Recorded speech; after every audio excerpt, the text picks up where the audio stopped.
Good evening friends, हमारे आज के ब्लॉग में आपका स्वागत है। आई होप कि आप बहुत अच्छे हैं। आज का ब्लॉग मैं बहुत दिनों के बाद शूट कर रहा हूं और शूट करने का रीज़न वैसे आपको पता है कि जैसे हमारी रीट मेंस की ऑफिशियल आंसर की आ चुकी है। आंसर की का मिलान तो आप सब लोगों ने कर ही लिया होगा। मुझे भी बहुत ज़्यादा टाइम लगा क्योंकि एक तो पेपर बहुत ही बड़ा है और दूसरा ऑप्शन कुछ इस तरह से दिए हुए हैं कि जो मास्टर पेपर है उसके अंदर मान लो जो ए ऑप्शन सही हो रहा है तो हमारे पेपर के अंदर हो सकता है वो सी सही हो रहा हो। सो इस तरह से काफ़ी ज़्यादा कन्फ्यूजन है। मुझे भी काफ़ी टाइम लग गया। वैसे मेरे पास लैपटॉप था, सो मैंने लैपटॉप के ऊपर ही मेरा जो सारा का सारा पेपर सोल्यूशन है वो मैंने देखा अपनी आंसर की के अंदर। तो मुझे भी मान के चलो कि 1.5 घंटा लग गया है। अभी टाइम शायद 7:30 हुए हैं। सो मुझे 1.5 घंटा लग गया पूरा का पूरा पेपर देखते हुए। वैसे मैंने पूरा पेपर नहीं देखा क्योंकि अपने जो जो क्वेश्चन किए हैं बस उन्हीं का मिलान करना था। तो आप भी ऐसे ही कर रहे होंगे कि जो क्वेश्चन आपने किए हैं, मान लो किसी ने 110 किए हैं, किसी ने 90 किए हैं, किसी ने 140 भी किए हैं, तो वो उसी का मिलान कर रहा है, नहीं कि जो जिसके अंदर ई ऑप्शन भरा है उसका मिलान कर रहा है। सो ये सब बातें यानी कि एक मैं आपको थोड़ा डिस्कस के लिए बता रहा था। बाकी पेपर का लेवल तो आपको पता ही है किस तरह का आया था, और उसके बाद में जो अभी आंसर बन रहे हैं वो किस तरह से बन रहे हैं। और अक्सर ऐसा ही होता है कि अपनी पेपर के अंदर कुछ करके आते हैं लेकिन जब आंसर की आती है तो उसका कुछ निकलता है।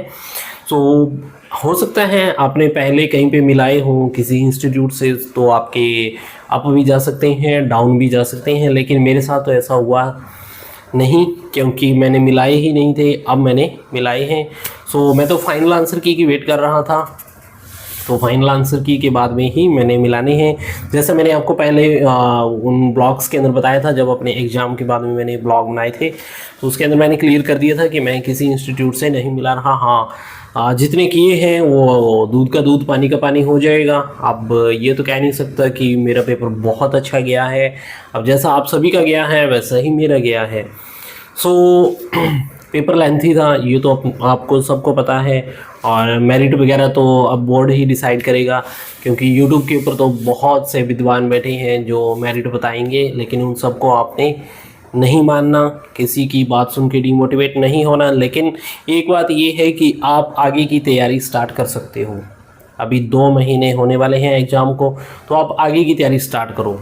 अभी जो पीछे हुआ है वो सब भूल जाओ। सिलेक्शन होना ना होना वो एक साइड में रखो, ठीक है। एग्ज़ाम दिया, कैसा गया वो आप सबको पता है और सभी का एक जैसा ही गया है, क्योंकि अनएक्सपेक्टेड पेपर था, किसी को पता नहीं था कि इस तरह का पेपर आने वाला है। सो अगर मैं मेरी बात करूं तो जैसा कि मैंने आपको पहले बताया था कि मैंने 92 क्वेश्चन अटैम्प्ट किए थे, लेकिन मैंने जो अब चेक किया तो मेरे 91 क्वेश्चन ही थे। 91 क्वेश्चन मैंने अटैम्प्ट किए और जिसमें से बहुत से गलत हो गए। अब क्या ही बताऊं कि मैंने सोचा नहीं था कि इतने क्वेश्चन गलत हो जाएंगे।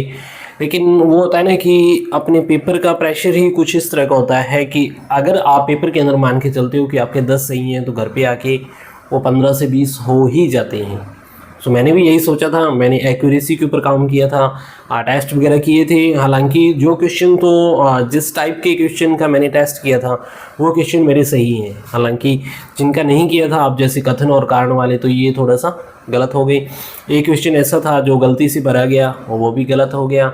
सो ये तो किस्मत पे डिपेंड करता है कि आगे क्या होना है क्या नहीं होना। लेकिन हाल ही के अंदर जो अभी मेरी स्टोरी है, जो अभी कहानी है, वो यही है कि मैंने 91 क्वेश्चन किए थे, जिनमें से 19 क्वेश्चन गलत हो गए, ठीक है।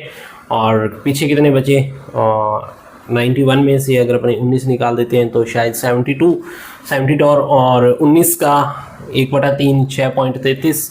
सो आप अंदाज़ा लगा सकते हो। अभी सिलेक्शन होगा या नहीं होगा वो मैं उम्मीद नहीं कर रहा। हाँ ठीक है, एग्ज़ाम दिया, जो भी मेरे एक्सपीरियंस थे, जिस तरह से मैंने तैयारी की थी वो सारे मैंने ब्लॉग्स के अंदर बताया था। और आगे देखते हैं, आगे प्रिपरेशन करेंगे या फिर नहीं करेंगे। अभी तो कुछ भी ऐसे यानी कि पढ़ाई की और मन नहीं जा रहा है, लेकिन फिर भी सोच रहा हूँ धीरे धीरे कि आगे तैयारी करूँ। और ये भी सोच रहा हूँ कि अभी आगे 2027 के अंदर रीट मेंस फिर से आएगी, तो रीट मेंस की भी आगे प्रिपरेशन करूँ या फिर कंप्यूटर अनुदेशक की आई हुई है उसकी प्रिपरेशन करूँ, और बाकी देखते हैं आगे क्या होता है। और आपके स्कोर क्या बन रहे हैं, ठीक है, आप भी कमेंट करके बताओ। मैंने जो मेरा बताया वो सच्ची और सही का स्कोर है, मैं कभी झूठ नहीं बोलता। हाँ, अगर सिलेक्शन होना है तो हो जाएगा, नहीं होना है तो नहीं होगा, लेकिन मैं झूठ नहीं बोलता हूँ, ठीक है। जितना है वो आपके सामने बता दिया। देखो ये मेरी आंसर की और ये मेरा पेपर ये यहीं पे पड़े हुए हैं, एडमिट कार्ड है, और लैपटॉप के ऊपर मैंने सॉल्यूशन देखा था क्योंकि लैपटॉप पे बहुत इजी है। ऊपर फाइंड करके, जैसे इंग्लिश के अंदर कोई भी क्वेश्चन दिया हुआ है तो उसको मैंने फाइंड किया, फाइंड करने के बाद में वो इजीली मिल गया। अगर मोबाइल के अंदर करने बैठते तो कम से कम 2 से 3 घंटे लग जाते, क्योंकि पेपर है, फिर आंसर की है, फिर खुद के पेपर के अंदर मिलाओ। सो ऐसे बहुत सी चीज़ें हैं और जिनसे अपना यानी कि दिमाग भी ख़राब हो जाता है। कई बार कोई क्वेश्चन 3-4 क्वेश्चन मान लो गलत हो गए लगातार, फिर मन करता है कि छोड़ो नहीं मिलाएंगे। तो इस तरह से बहुत सी बातें होती हैं। सो मैंने मेरा स्कोर बता दिया, आप भी अपना स्कोर बताओ क्या स्कोर बन रहा है, और पॉजिटिव रहो, बस आगे की तैयारी शुरू कर दो और डीमोटिवेट नहीं होना है, ठीक है। मैं भी आपके साथ हूँ, और आज के लिए इतना ही। और अब मेरे रेगुलर ब्लॉग देखने के लिए अगर आप चैनल के ऊपर नए हो तो चैनल को सब्सक्राइब कर लो। अभी आगे की क्या प्लानिंग रहेगी वो भी मैं आपके साथ डिस्कस करूँगा, तो चैनल के ऊपर नए हो तो सब्सक्राइब कर लो, वीडियो को लाइक कर देना, और आपका क्या स्कोर बन रहा है वो भी आप कमेंट करके ज़रूर बताना।